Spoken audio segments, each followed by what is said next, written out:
Welcome to the Extraordinary Podcast, where we identify God's uncommon work in common life.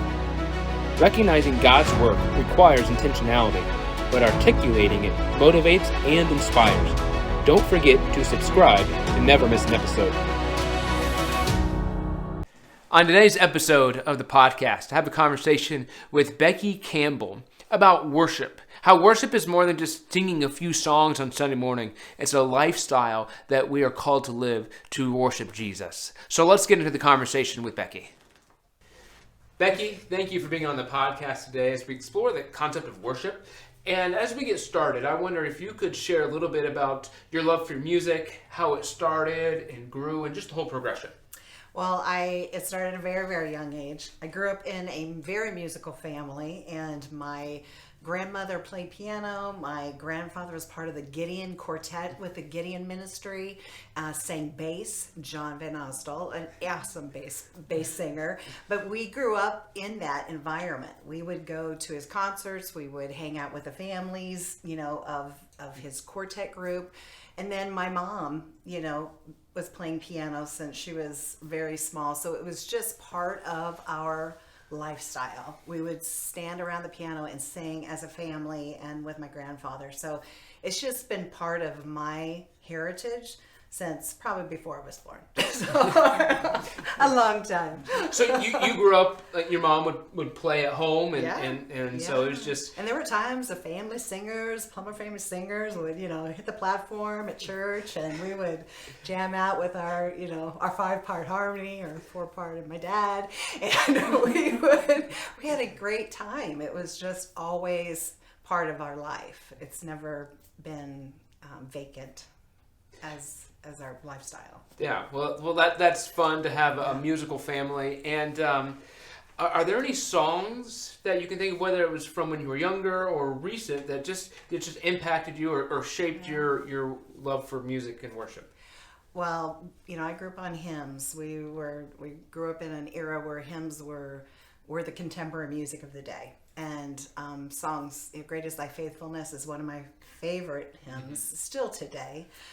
Today, there's so many. When I listen to a song and it impacts me, I am full on worship.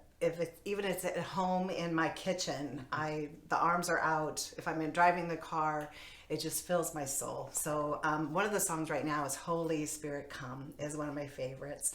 I love Yes He Can by Kane.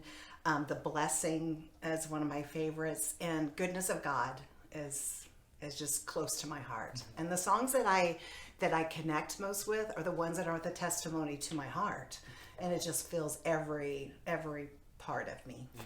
Mm-hmm. Yeah. As you share about that, I'm reminded there's some songs that are 20, 25 years old that I remember they kind of got run into the ground a little bit, but every once in a while I'll hear them and be like, oh man, that's such a great song. You have emotions that are connected to that song. And so just thinking about those old and new songs and how Jesus speaks to us through that it brings goodness to my heart. And a lot of the songs you mentioned are songs that I enjoy as well. So just thank you for sharing that. And these songs are not.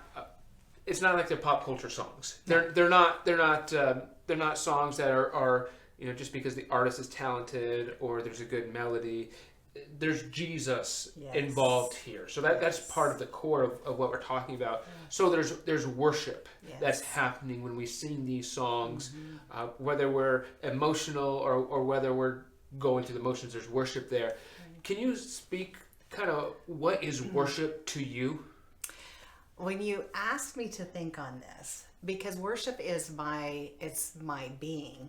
To be honest, it's my being. And I knew I was going to get emotional about this because it is who I am.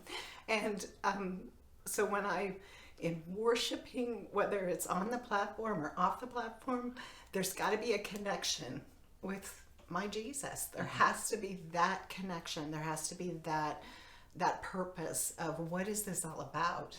And that's worship. That's if I'm talking to you, if I'm talking to other people, it is what is God doing in my life? What is Jesus, how's he living in me that I can worship?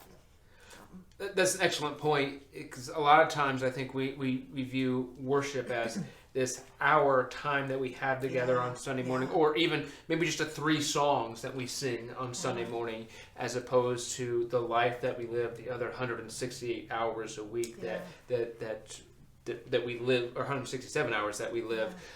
So worship is part of who you are. Are there ways that you can think of besides music that people naturally worship, or I mean, you talked about just the life that you live. Is that a lesson you learned growing up, or is that just something that you just kind of came across? Is it when we've been singing since we were so little, and my mom would. Beth and I would sing because I'm identical twins. Some may know, some may not. And but we would sing as a special a lot. And if we didn't have a good attitude the night before, like if we weren't talking kind to each other, we were having an attitude with our parents. That was my mom's weapon of choice to say, if you don't change your attitude, how are people going to see Jesus in you when you sing? And you can't live Jesus, you can't present Jesus, you can't worship if your heart is not right. And that has stuck with me since we were kids, that my preparation of worship has to be every day and every moment. And even when we sing on the platform, my worship starts Saturday before practice. It's in preparation of, even as I'm preparing the music, that's going to be on that Sunday. It has to start then. Mm-hmm. And then when Sunday comes, I'm jazzed. I am so ready, and it's through my toes. It's at the top of my head, and I'm ready. I'm expecting it. The preparation that you're talking about, is that just when you lead? No. No, that's at all time. Yeah. Because I want to come, when I come to church, or where I'm doing my devotions, or when I'm talking to Jesus or having conversations with friends, it is an expectation. I'm so excited about what God's going to do. So whether I'm on the platform or not, that doesn't change, because I have a desire to welcome him into my life. So. I thought that's what you were alluding to, and I think that's really important, because some people are not gifted musically, and so for them to be on stage leading would not be productive in most cases. But there's still a preparation that no matter what your role is on that Sunday morning, if there's any leadership involved or not, there's still preparation that we need to go through to make sure that we're ready. And part of it's being respectful to Jesus, right? Worship it's not about me, right. It's about Jesus. That's right. And if we just kind of show up, then that's disrespectful. Now, don't get me wrong. There are times where all you can do is show up. Yeah. And I don't want to be too harsh on that. Right. But in general, we need to make sure our focus is on Jesus, not whatever is in front of us. So are there any, you kind of alluded to this, but I didn't know if there were any specifics that you wanted to discuss about ways that you do worship throughout the week. Well, I have music in my house all the time. So music is that way. I feel like worship is my conversations with friends that I have coffee with. And my worship is anytime I present him. It's my kindness I show to my husband. It's the little things that I do for my mom, that I get to hang out with her. Yesterday was a pretty awesome day. And that's worship. That's connection. That's presenting him or inviting him into whatever circumstance it is. Mm-hmm. Whether I'm by myself or I'm with a group of friends, I'm driving in the car to Kansas City with, there's worship that's happening. And I'm just thankful for that connection with him, that it becomes worship and not just a feeling. Mm-hmm. It's worship.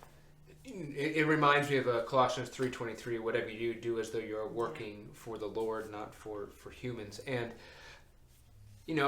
whether you're raking leaves or paying your taxes or reading your Bible. There's worship that is involved, can be, if we have the proper focus and just the proper mindset. And I'm not saying that raking leaves is a holy experience, but it can be. It could be, sure.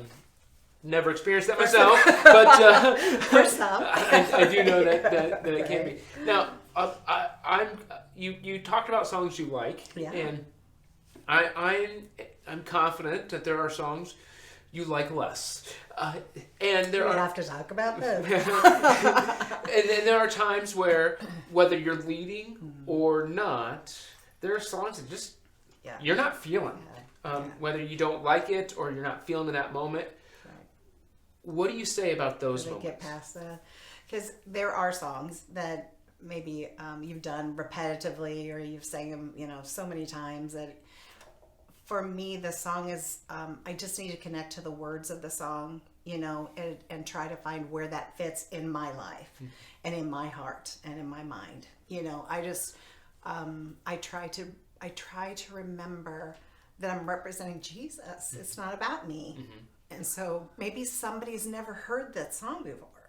So I have to put a fresh take on it so that they can connect to it, and they can feel his spirit through that song. So to me, whether I like it or not, it's not about me.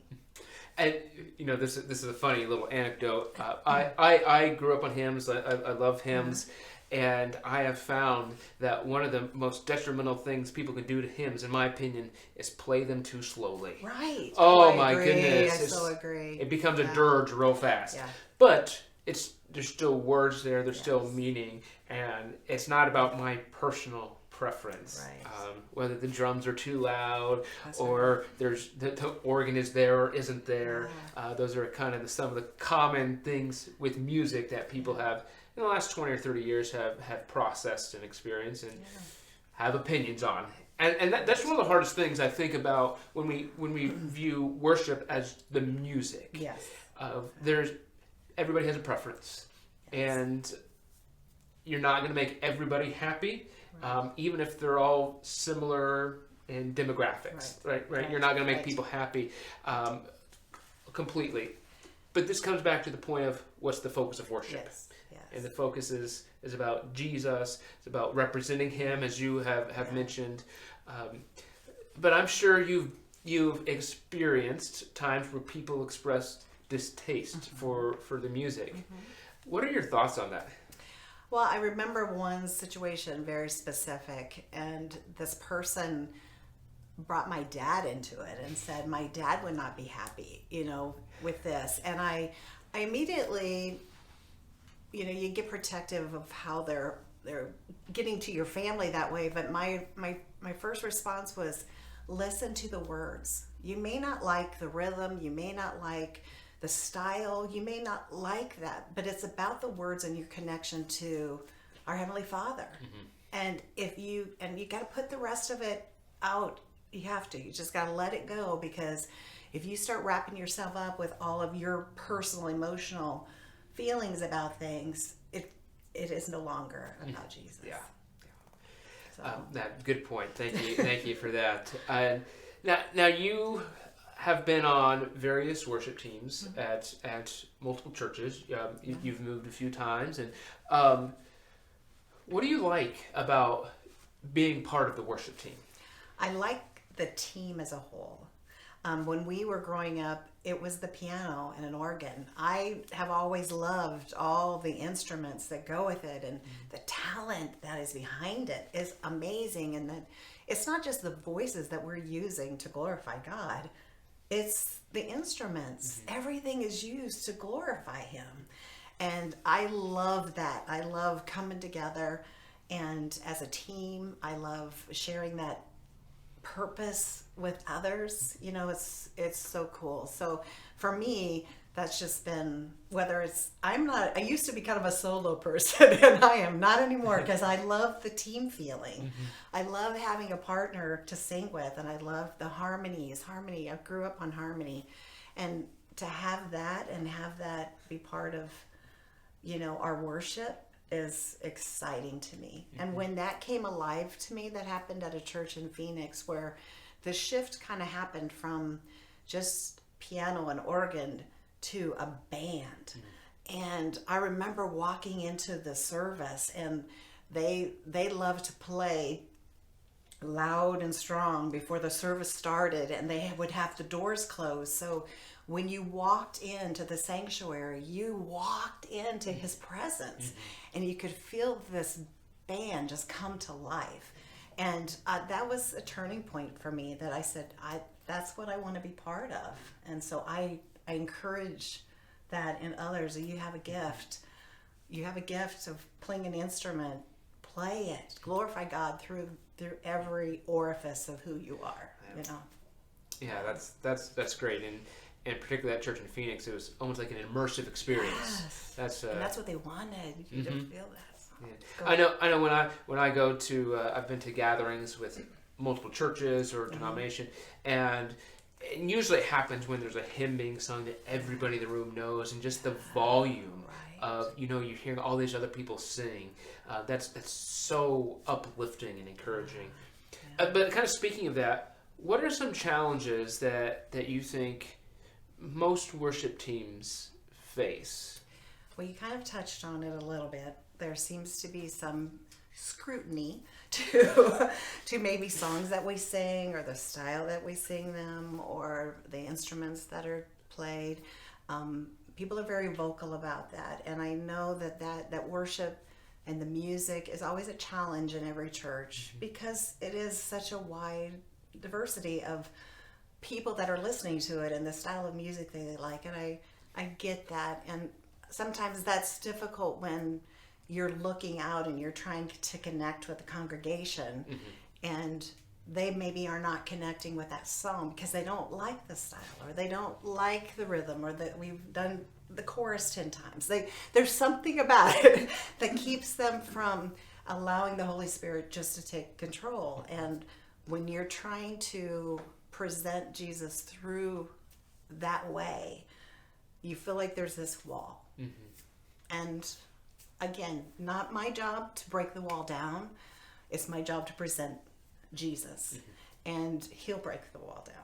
But that's hard when you're looking out there and you're trying to, especially if it's a uplifting song and not many are smiling, and and you're trying to focus in on certain people to allow that connection to still take place, in yourself.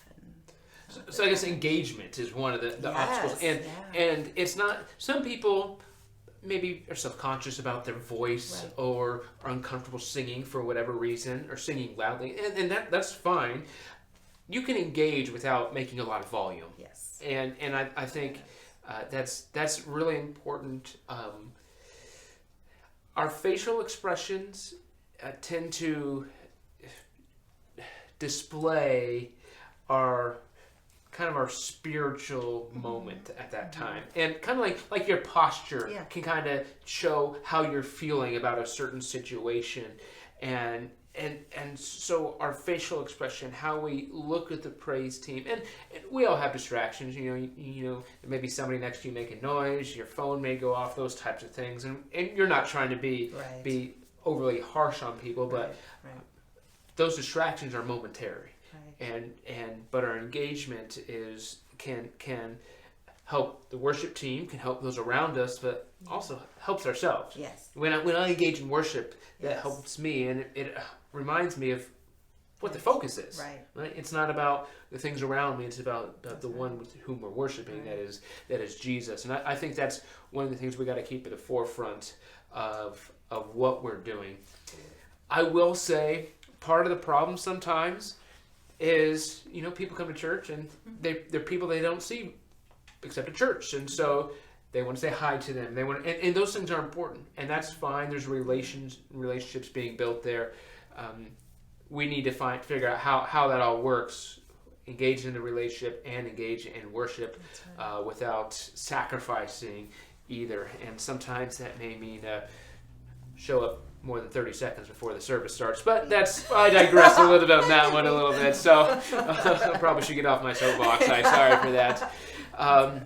So is there anything else the congregation, like the people who come to the worship service, can do to help you as a worship leader? I what I try to do is leave everything else. Sometimes it works and sometimes it doesn't. It's just come in expecting what God's going to do. You know, if you come with an expectant heart and you come excited about what you're going to be part of, with this unity, it's amazing. Yeah. And why wouldn't you want to do that? I don't get that. So I think that's it, is just come expecting. Whether you like this song or you don't like this song, it's still all about Jesus. And he just wants to fill your heart with everything that he is. So I remember going through school, and then I've experienced as well.